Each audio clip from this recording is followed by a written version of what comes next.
ದಸರಾ ಜಂಬೂ ಸವಾರಿಯಲ್ಲಿ ಭಾಗವಹಿಸುತ್ತಿರುವ ಆನೆಗಳ ವಾಸ್ತವ್ಯ ಪ್ರದೇಶಕ್ಕೆ ಅನುಮತಿ ಇಲ್ಲದೆ ಪ್ರವೇಶವನ್ನ ಪಡ್ಕೊಳ್ಳೋದು, ಆನೆಗಳ ಜೊತೆ ಅಪಾಯಕಾರಿಯಾಗಿ ರೀಲ್ಸ್ ಚಿತ್ರೀಕರಿಸಿ ಸಾಮಾಜಿಕ ಜಾಲತಾಣದಲ್ಲಿ ಹರಿಬಿಟ್ಟಿದ್ದ ಯುವತಿ ವಿರುದ್ಧ ಪ್ರಕರಣ ದಾಖಲಿಸಿ ದಂಡ ವಿಧಿಸಲಾಗುವುದು ಎಂದು ಅರಣ್ಯ ಇಲಾಖೆ ತಿಳಿಸಿದೆ.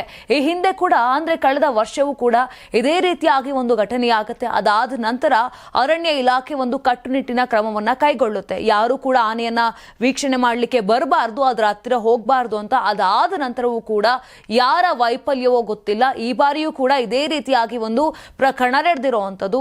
ಯಾರೋ ರೀಲ್ಸ್ ಮಾಡುವಂತ ಒಂದು ಹುಡುಗಿ, ಕೃತಿಕಾ ಅನ್ನೋ ಒಂದು ಹುಡುಗಿ ಬರ್ತಾಳೆ. ಬಂದು ಅದು ಯಾರ ಗೊತ್ತಿಲ್ಲದೆ ಹೋಗಿದ್ದೋ, ಗೊತ್ತು ಹೋಗಿದ್ದೋ, ಅಥವಾ ಅಲ್ಲಿರುವಂತ ನಿರ್ಲಕ್ಷ್ಯ ಮಾಡಿ ಹೋಗಿದ್ದೋ, ಅಥವಾ ಇನ್ಫ್ಲುಯೆನ್ಸ್ ಮೇಲೆ ಹೋಗಿದ್ದೋ ಗೊತ್ತಿಲ್ಲ, ಹೋಗಿ ಆ ಭೀಮನ ಸೊಂಡಿಲನ್ನ ಇಟ್ಕೊಳ್ಳುವಂಥದ್ದು, ಆ ಒಂದು ದಂತವನ್ನ ಇಟ್ಕೊಳ್ಳುವಂಥದ್ದು, ಮುದ್ದಾಡುವಂಥದ್ದು ರೀಲ್ಸ್ಗಳನ್ನ ಮಾಡಿ ಸಾಮಾಜಿಕ ಜಾಲತಾಣದಲ್ಲಿ ಹಾಕ್ತಾಳೆ. ಅದಾದ ನಂತರ ಬಹಳಷ್ಟು ವೈರಲ್ ಆಗುತ್ತೆ ಆ ವಿಡಿಯೋ. ಅದಾದ ನಂತರ ಬಹಳಷ್ಟು ಮಂದಿ ಅದಕ್ಕೆ ಆಕ್ಷೇಪವನ್ನ ವ್ಯಕ್ತಪಡಿಸ್ತಾರೆ, ಕಮೆಂಟ್ಗಳನ್ನ ಹಾಕ್ತಾರೆ. ಯಾಕಂತ ಹೇಳಿದ್ರೆ ಎಲ್ಲರಿಗೂ ಒಂದೇ ನಿಯಮ ಇರಬೇಕು. ಯಾವಾಗ್ಲೂ ಒಂದು ನಿಯಮ ಇದೆ, ಆನೆಗಳ ಬಳಿ ಹೋಗಬಾರ್ದು, ಆನೆಗಳನ್ನ ದೂರದಿಂದನೇ ನೋಡಬೇಕು, ಅದನ್ನ ಹೋಗಿ ಮುಟ್ಟುವಂಥದ್ದಾಗ್ಲಿ ಅಥವಾ ಅದಕ್ಕೆ ಏನಾದರೂ ಕೊಡೋ ಅಂಥದ್ದಾಗ್ಲಿ ಈ ರೀತಿಯಾಗಿ ಯಾವುದು ಮಾಡಬಾರ್ದು ಅಂತ ಕಟ್ಟುನಿಟ್ಟಿನ ಒಂದು ನಿಯಮ ಕೂಡ ಇದೆ. ಆ ನಿಯಮನ ಉಲ್ಲಂಘನೆ ಮಾಡಿ ಈ ರೀತಿಯಾಗಿ ಮಾಡಿದ್ರೆ ಏನಾಗುತ್ತೆ ಪರಿಣಾಮ ಅನ್ನೋದನ್ನ ಈಗ ಅರಣ್ಯ ಇಲಾಖೆ ಮತ್ತೆ ತೋರಿಸ್ತಾ ಇರುವಂಥದ್ದು. ಆ ಒಂದು ಯುವತಿ ಏನಿದ್ರು ಅವರ ಮೇಲೆ ಕೇಸ್ ಕೂಡ ದಾಖಲಾಗುತ್ತೆ. ಈಗ ದಂಡವನ್ನ ಕೂಡ ವಿಧಿಸಿರುವಂಥದ್ದು. ಅರಮನೆ ಆವರಣದಲ್ಲಿ ಆನೆಗಳು ಮತ್ತು ಮಾವುತರ ಕುಟುಂಬ ವಾಸ್ತವ್ಯ ಹೂಡಲು ಅರಣ್ಯ ಇಲಾಖೆ ವಿಶೇಷ ವ್ಯವಸ್ಥೆ ಕೂಡ ಮಾಡಿದೆ. ಅಲ್ಲಿಗೆ ಪ್ರವೇಶವನ್ನ ಮಾಡಲು ಮುಂಚಿತ ಅನುಮತಿಯನ್ನ ಪಡ್ಕೊಬೇಕು, ಅವ್ರನ್ನ ಮಾತನಾಡಿಸ್ಲಿಕ್ಕಾಗಿರ್ಬೋದು, ಅಲ್ಲಿಗೆ ಹೋಗ್ಲಿಕ್ಕಾಗಿರ್ಬೋದು. ಆದ್ರೆ ಈ ಎಲ್ಲಾ ನಿಯಮವನ್ನ ಈ ಯುವತಿ ಏನಿದ್ಲು, ಈ ಯುವತಿ ಉಲ್ಲಂಘಿಸಿದ್ದಾಳೆ. ಆನೆಯ ಬಳಿ ಹೋಗಿ ಸೊಂಡಿಲನ್ನ ತಪ್ಕೊಂಡು ಮುದ್ದಾಡ್ಕೊಂಡು ವಿಡಿಯೋ ಮಾಡ್ಕೊಂಡಿದ್ಲು. ಹೊರಬಂದ ಬಳಿಕ ಅರಣ್ಯ ಇಲಾಖೆಯ ನಿರ್ಲಕ್ಷ್ಯತೆ ಬಗ್ಗೆ ಹಲವರು ಆಕ್ರೋಶವನ್ನ ವ್ಯಕ್ತಪಡಿಸಿದ್ರು. ಅನಧಿಕೃತವಾಗಿ ಆನೆಯ ಬಳಿ ತೆರಳಿ ರೀಲ್ಸ್ ಮಾಡಿದ ಯುವತಿಯನ್ನ ಶೀಘ್ರದಲ್ಲೇ ಪತ್ತೆ ಹಚ್ಚುತ್ತೀವಿ ಅಂತ ಈಗ ಅರಣ್ಯ ಇಲಾಖೆಯವರು ಹೇಳಿದ್ದಾರೆ. ಈ ಹಿಂದೆ ಸಹ ಅನುಮತಿ ಇಲ್ಲದೆ ಆನೆಗಳ ಬಳಿ ತೆರಳಿ ಫೋಟೋ ಹಾಗೂ ವಿಡಿಯೋ ತೆಗೆದುಕೊಂಡ 3 ಪ್ರಕರಣ ಕೂಡ ದಾಖಲಾಗಿತ್ತು. ಅಂದ್ರೆ ಅವ್ರಿಗೆಲ್ಲರಿಗೂ ಕೂಡ 1,000 ರೂಪಾಯಿ ದಂಡ ವಿಧಿಸಿದ್ದೇವೆ ಅಂತ ವನ್ಯಜೀವಿ ವಿಭಾಗದ ಉಪ ಅರಣ್ಯ ಸಂರಕ್ಷಣಾಧಿಕಾರಿ ಏನಿದ್ದಾರೆ IB ಪ್ರಭುಗೌಡ ಅವರು ಸ್ಪಷ್ಟನೆ ಕೊಟ್ಟಿರುವಂತದ್ದು.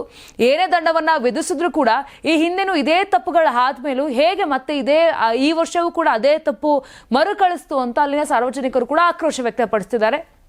ಇವತ್ತು ಇವರು ಹೋಗ್ಬಿಟ್ಟು ಸಾಮಾಜಿಕ ಜಾಲತಾಣದಲ್ಲಿ ರೀಲ್ಸ್ ಮಾಡಿ ಹಾಕೊಂತಾರೆ, ನಾಳೆ ಇನ್ನೊಬ್ರು ಬರ್ತಾರೆ, ನಮಗೆ ಯಾಕೆ ಅವಕಾಶ ಇಲ್ಲ, ನೀವು ಹೇಗೆ ಅವ್ರಿಗೆ ಅವಕಾಶವನ್ನ ಕೊಟ್ರಿ? ಬಹಳಷ್ಟು ಪ್ರಶ್ನೆಗಳ ಆ ಕಮೆಂಟ್ಗಳಲ್ಲೂ ಕೂಡ ಅದೇ ಬರ್ತಿರೋದು. ಎಷ್ಟು ದುಡ್ಡನ್ನ ಕೊಟ್ಟು ನೀನು ಅಲ್ಲಿ ಹೋದೆ, ಈ ರೀತಿಯಾಗೆಲ್ಲ ಆರೋಪಗಳನ್ನ ಮಾಡ್ತಾ ಇದ್ದಾರೆ ಅಂತ ಹೇಳಿದ್ರೆ ಎಲ್ರಿಗೂ ಕೂಡ ಒಂದೇ ರೂಲ್ಸ್ ಇದ್ದಾಗ ಈ ರೀತಿಯಾಗಿ ಏನು ನಡೀತಾ ಇದೆ ತಪ್ಪುಗಳು, ಆ ತಪ್ಪು ನಡೆಯೋದಿಲ್ವನೋ ನೋಡೋಣ. ಈಗ ಆ ಹುಡುಗಿಗೂ ಕೂಡ ಏನು ಆ ಯುವತಿ ಇದ್ಲು, ಅವಳಿಗೆ ದಂಡವನ್ನ ವಿಧಿಸಿದ್ದಾರೆ, ಅವಳಿಗೆ ಕಾನೂನು ಕ್ರಮ ಕೈಗೊಳ್ಳೋದಾಗಿ ಕೂಡ ಹೇಳಿರೋ ಅಂಥದ್ದು.